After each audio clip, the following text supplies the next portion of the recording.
The other thing, my opinion about accent may be informed by my life. I grew up in the U.S. and then I moved to.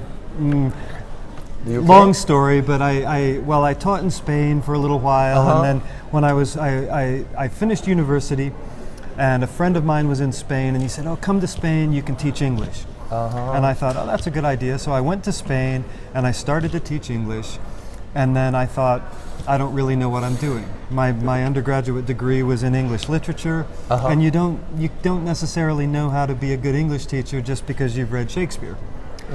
So I went back to the U.S. and I got a master's degree in teaching English because I thought, yeah, this is a good way to see the world, and then I can put a sign on my door that says Lewis Lansford, English teacher. English expert. Or just, so it's like a job. Where having a degree in literature might mean you've developed your mind, but it doesn't necessarily lead to a job.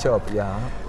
So then I taught at the university level in Arizona for a while, and then I got a manufacturing job in a manufacturing company in Japan, teaching English to engineers and business people. Oh, so you also went to Japan? Yeah. Spain, Japan, US. Right. Well, yeah. So from Japan, then I went to work for a publisher in Hong Kong. Okay. And China? was developing. That's where I started working in publishing as an editor, developing books and other materials. For at that time for the Asian market. So most of them are speaking English as the second language. Exactly. Yeah, they don't usually sound like American or British. Right. Yeah. If you're only used to listening to or talking to English speaking or American English speaking people, you may find it difficult to communicate with them. Right. Exactly.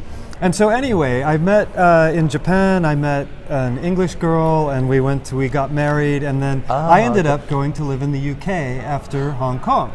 Wow! So every day, I've lived in the UK for 20 years. So you are very experienced in the accent. Well, exactly, and that's what I'm getting to, is that every day I live in the UK, and when I open my mouth, people know that I'm not British.